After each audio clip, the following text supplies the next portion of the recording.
Hey, and good day, everyone. Rod here.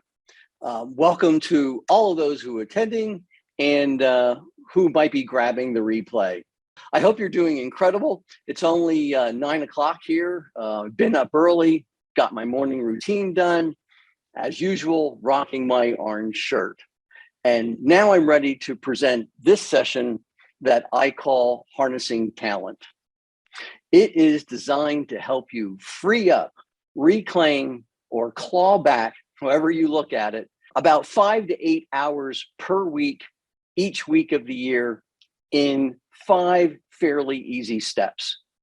I hope that sounds useful to you. If it does, type yep into the comments because I would love to see and feel your face back. And hey, if you have a colleague who you think would be interested in this topic, click on the share button if you're watching on LinkedIn or if you're watching on Facebook and send it out to them. I would really appreciate that.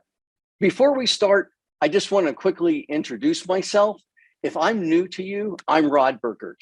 And in one way, shape, or form, I've been doing business valuations since really the mid-1980s. And yep, I'm that old. I've had a solo BV practice since July of 2000. I know the challenges you all face. And so today, I help practitioners like you focus on the art and science of building, growing, and scaling their practices so that they can get more time, money, and freedom out of the work that they're already investing. That's my story, and I'm sticking to it. Okay, let's do this. Again, welcome to Harnessing Talent. And again, based on the experience that I have, there's really one central problem here that has 5 different components, I think. The first one is whether you or we are reluctant to admit it or not, you are the bottleneck in your practice. Could happen for a variety of reasons. Maybe there's nobody to delegate to. Maybe you think that there's nobody else that can do the work the way that you want it done.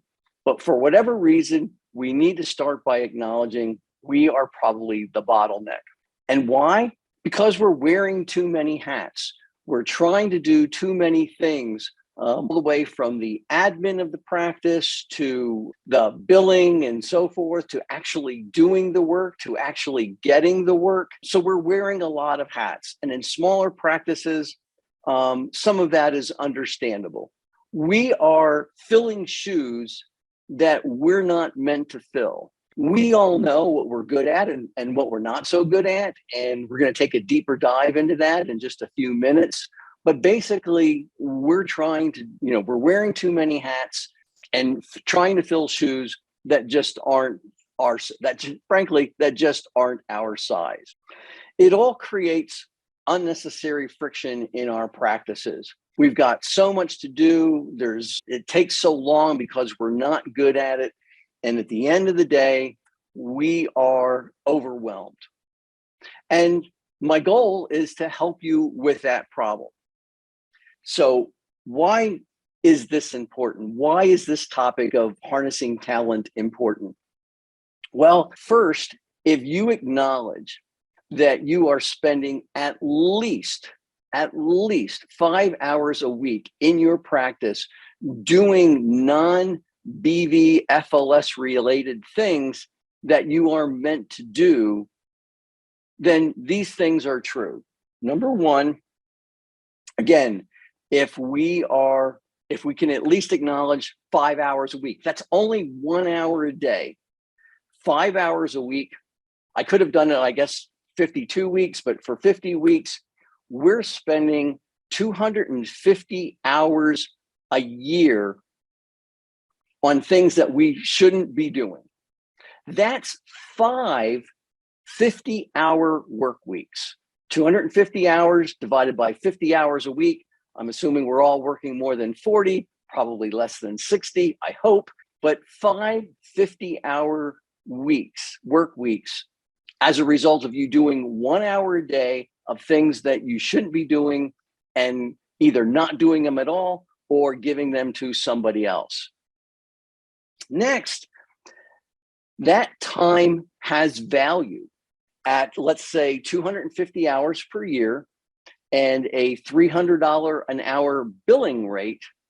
There is a cost to you there, or a value to you, of $75,000 a year that you could be spending time with other clients instead of trying to work 250 hours more a year. But that time also has an opportunity cost. You could be playing more. So the time has value because you could be working more, or at least billing more, or working more on billable work, or you could be playing more with friends, with family, and I'm sure that they would appreciate that. Last, why this is important is I know that you're doing this kind of work because you like helping clients solve their problems.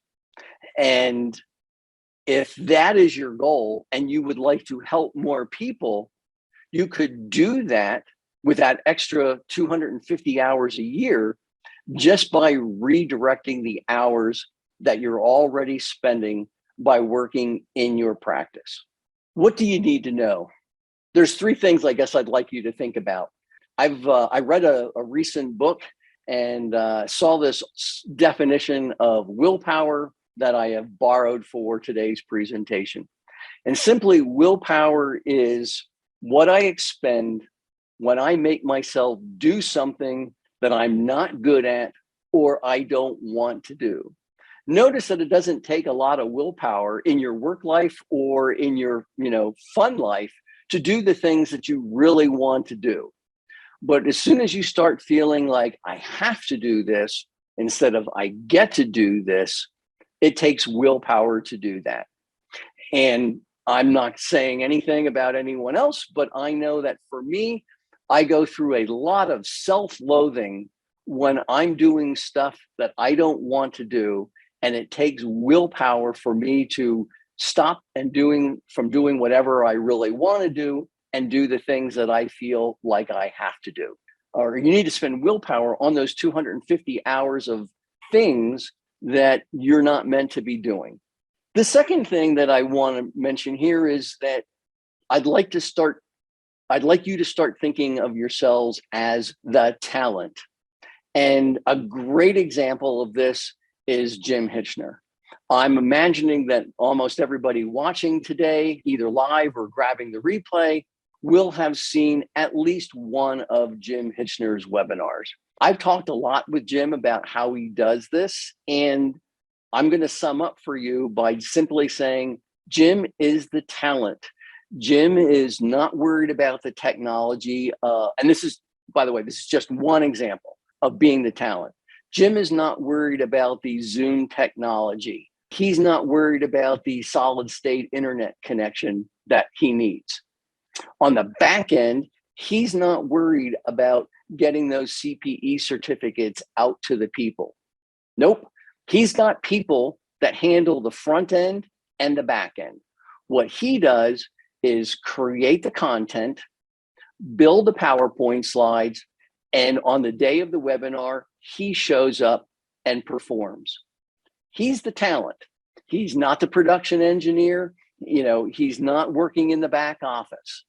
And that's how I'd like you to think of the model for your practices.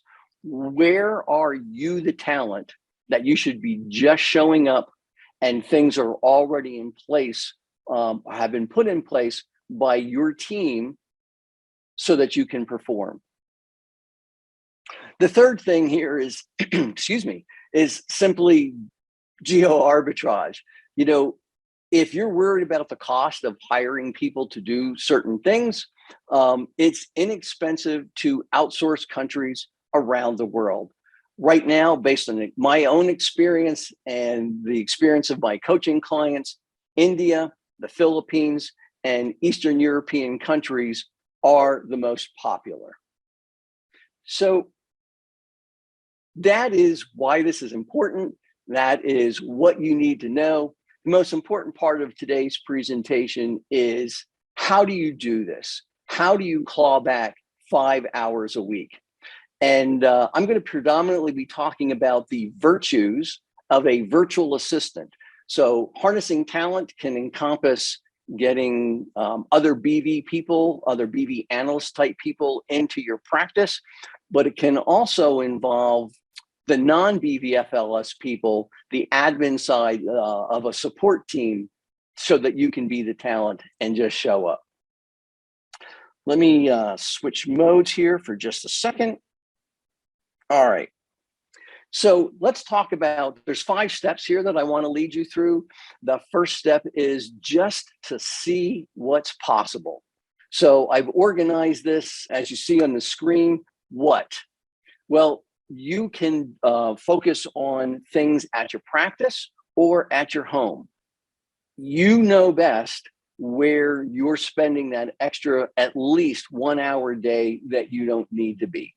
But in your practice, there are non-BVFLS things you are working on, most likely in the areas of admin, creating automation and systems, developing content, doing social media, handling all of the technology. So those are just some of the non-BV things that you might be working on in your practice now. At home, like I said, you know best. Just a really quick story. Back before Amy and I started traveling in the RV, we lived in a fairly good-sized townhouse in Center City, Philadelphia. And we hired somebody who started out just to clean our house. And that was an incredible savings of time. But over time, as we got to know this person better and we began to trust her, she started doing things like going for our groceries, making sure that there was gas in the car, picking up dry cleaning. When we had wine tastings and as a networking event at our house, she did all of the organization for that. That morphed into her paying bills for us, on our business side and on our personal side. Oh yeah, I also forgot to mention, she did our laundry, and then she started folding our laundry. And the really cool thing in this regard was when Amy and I got to Friday afternoon, all of the stuff that we may have punted to get done on the weekends was done.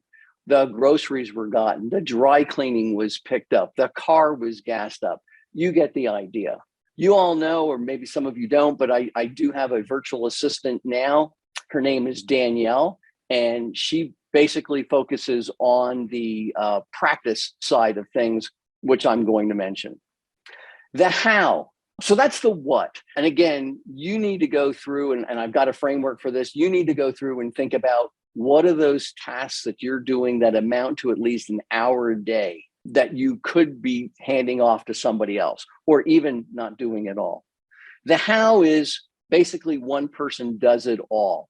This is my Danielle model. I have Danielle as a virtual assistant. If there's anything that I want to outsource, she's the person that does it. But the other model is a project manager model, and we'll talk about that in a second on the who side. But you can hire a company to do your virtual assistant task. And so they would create a team that would support you. And the benefit of this model is that you're not reliant on one person in the one person does it all model. If something happened to Danielle, admittedly, there's almost a key person risk there. But there's obvious benefits that over the years, you get to know your virtual assistant really well. Danielle, in May last month, we celebrated our 3-year work anniversary together. But the project manager, hiring a company might make you feel like there's less risk involved because you're not totally dependent on one person to do all the stuff that you would like them to do. On the right-hand side of this slide is the who. And I basically have just listed a laundry list here. There might be 6, 7 different companies that you can start out with. Automation Agency is a company in the Philippines. Streamback Media is a company that specializes primarily in outsourcing your social media presence too, so that you don't have to do that. Belay Solutions, one of my coaching clients, just recently hired a virtual assistant From Belay Solutions, there was an extensive interview process to make sure that there was a good fit between my client and the person that they hired. And I think my client has her working now 60 hours a month.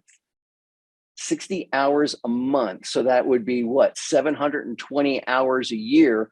That's almost 3 times the 250 hours that I was asking you, to start out with as a leap of faith. TaskBullet, Upwork, Fiverr, I think those are all pretty common online services that you've likely heard of. For what it's worth, when I originally put out my VA request, I did it on Upwork, and ultimately that's how I found Danielle. Okay, so really here, what I want you to focus on for now is the what, the left-hand side of this slide.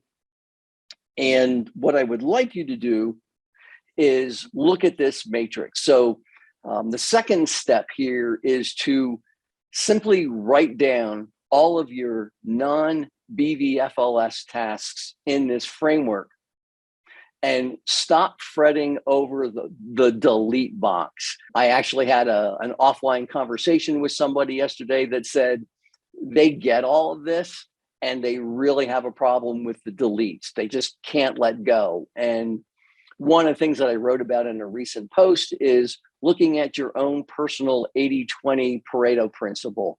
What 20% of the inputs are you doing to get 80% of the results that you want? The other 80% of the inputs that are only contributing to 20% of your results, they are all candidates for deletes, because there's not enough ROI on the time or money that you're spending on those 80% of the inputs that aren't giving you the results that you want. So that box aside, just realize here that everything else is going to fall into a do it, schedule it, or delegate it box. And recognize that the tasks in those 3 boxes, do it, schedule it, delegate it, could be done by someone else. There's a great book out there that I would recommend. The author's name is Dan Sullivan. He's the creator, founder of a program called Strategic Coach, headquartered in Toronto, Canada. His book is called Who, Not How. And the idea is, I think, for most of us, whenever we come up with something, we think knee-jerk reaction, how am I going to do this? I've got to do all the steps. I've got to do A and then B and then C. And Dan Sullivan's book kind of turns that model on its head and says, before you get into the how, think of who could help you accomplish all of the steps that you need to do the one thing that all of those steps would lead up to. The third step then is to understand why you feel the way you do about the tasks that you do. And speaking of Dan Sullivan, this framework is a direct attribution to something that Amy and I learned when we were part of the Strategic Coach program. And let's start from the outside and move in. So we're going to move in this direction and think of everything that you do as a target with a bullseye in the center. At the very outer edge, there are things that you are incompetent at, but you feel, you have to do them because there's no one else that in your practice right now, or that you feel could do it. So those incompetent activities are frequently associated that when we try them, we feel like we're failing at them. As we're doing them, there's nothing but fear and frustration. Part of the problem of these incompetent activities could be that they don't happen very often. And so you remember the process that you did a particular thing, 2 months ago, but because you didn't write it down, now it's coming up again and you're starting from scratch thinking, how did I do this? And boy, isn't this frustrating? I'd rather, I've got another client report that I've got to get out, but my time is being taken up by this. So that is the incompetence circle. The next one are the things that you are competent at, meaning that you have a basic level of ability to do them. You're not great at it, but you are certainly capable of doing that. And whenever you do things that you are just competent at, there's a lot of anxiety associated with it. And again, something that would require you expending willpower to get to. And we'll do some examples of these in just a second, of these different activities. The third thing is things that you consider yourself to be excellent at, things that you have superior skill, you may even have a reputation for doing it, but no real passion. One of the things that when I had my BB practice, I was really good, I felt, at model building. It was a necessary evil. It was kind of fun. I could have done it, all day, but I didn't have any real particular passion for it. It was something that needed to get done. And I think when I look back on it, quite frankly, it may have been a way to avoid writing the report. I mean, the more time that I could spend doing the analysis and coming up with the model that I needed to create, the less time that I actually had to put fingers to the keyboard and type the report. So again, there's things that you're good at. You may even have superior skill and reputation, just no particular passion for. The last thing then is, what is your unique ability? Now, this is something that you have superior skill, you have a lot of energy and passion for doing, and you would do it, figuratively speaking, even if you weren't getting paid for it. It took 20 some years of me actually doing business valuations to realize that my unique ability, my real passion, was getting the work, not doing the work.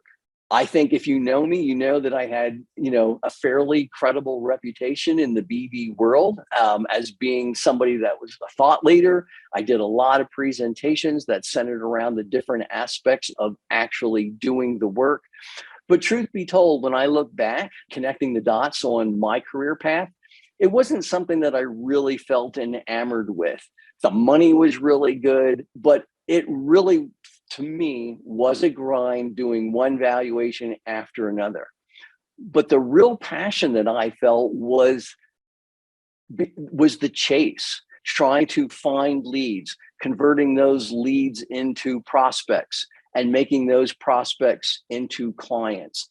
That whole sales and marketing process, not only did I find out that I really liked it, I found out that I was pretty good at it as well. And truth be told, that's one of the reasons why I focus on coaching now instead of actually doing the business valuation. So going back, step one, we have all of these tasks that we're doing, and I'm asking you to categorize those non-BBFLS tasks into these 4 different boxes, and then get rid of the deletes. And once you do that, we can focus on the other 3 boxes that I said could be done by anyone, not just you. And when you look at those 3 boxes of tasks, how do you feel about doing those things that you could either do or schedule or delegate? Is it something that you're incompetent at, just competent, maybe even excellent? In a perfect world, the goal here would be to spend as much time as possible, as close as 100% that you can get to in or on things that you feel are your unique ability. And again, Jim Hitchner being the talent model is a great example. Jim shows up, he gives his presentation, answers questions. That's his unique ability. It's not figuring out Zoom. It's not sending out the CPE certificates. Next step is to take all of those activities from the Covey-Eisenhower matrix and list them in this framework here. So of all those things that were in those 3 boxes that you're going to keep doing in some way, shape, or form, put those tasks in a list of the things that you're incompetent, competent, or excellent at. And I would also ask that you put a note after them about their frequency. Are they daily? Are they weekly? Are they monthly, quarterly, annual? So write down the tasks, write down the tasks, that the non-BBFLS tasks, put them in a column of incompetent, competent, and excellent, and then label them in terms of the frequency that you do. And the idea here would be that if we're going to hire a virtual assistant and we're going to do the outsourcing, then the order that we do things is from left to right. We want to start with the daily incompetent tasks, then the weekly incompetent tasks, then the monthly incompetent tasks. You get the idea. And once you get through the incompetent tasks, then we would shift over to the ones that you're just competent at. And then finally, the ones that you're excellent at. I have no time frame to tell you to associate with this particular step. It may take you a month or 3 months. It could take a year for you to start getting comfortable doing this. But the idea would be, wouldn't you like to get rid of the things that you absolutely hate doing on a daily basis or a weekly basis first? And that's the incompetent tasks that we want to start with. Just to give you some examples here, for me personally, I am totally incompetent at video editing. When I record videos, even this video will ultimately reside on my YouTube channel. I don't do any of the editing, even the simple edits of, cutting off the end and cutting off the intro and splicing together, some of the breaks, the accidental breaks that we've had. I don't know if we've had any today, but those are great examples. Danielle does all of my video editing. Another thing that I would be incompetent at is in my coaching program, in the one-to-one coaching program, everybody gets CPE for the meetings, the calls that we have. Danielle is the person that, first of all, Danielle, this is actually how she became my virtual assistant. I needed somebody to handle the CPE, which included getting my application for NASBA approved. She did all of that front end work, going through NASBA, doing all that. But now that it's in place, she takes care of the end of year CPE reporting. She sends out the certificates. She does the annual renewal for NASBA in case there's any audit. Not something that I would consider myself competent at all at, incompetent as a matter of fact. On the competent side, there are a lot of times where I feel like I need to research a product or a service.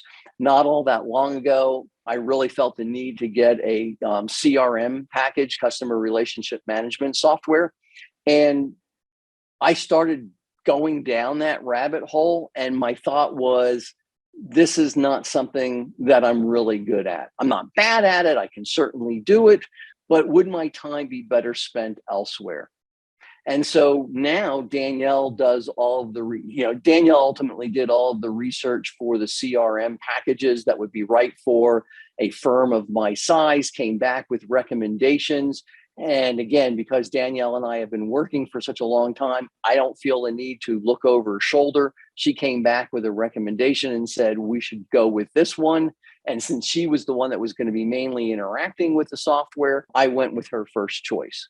But again, research for products and services, is something that I outsource. Another one is client gifts. I'm imagining you probably on a fairly regular basis, create a gift, give a gift to, your best referral sources. I rely on Danielle to remind me, hey, there's a new quarter coming up. We want to come up with a gift for your coaching clients. Here are my ideas.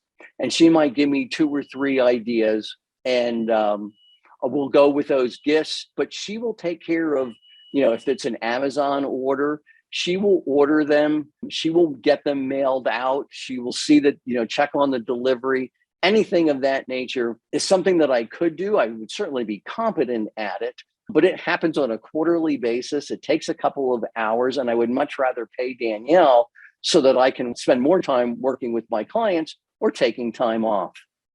In that excellent column, INTER interviews.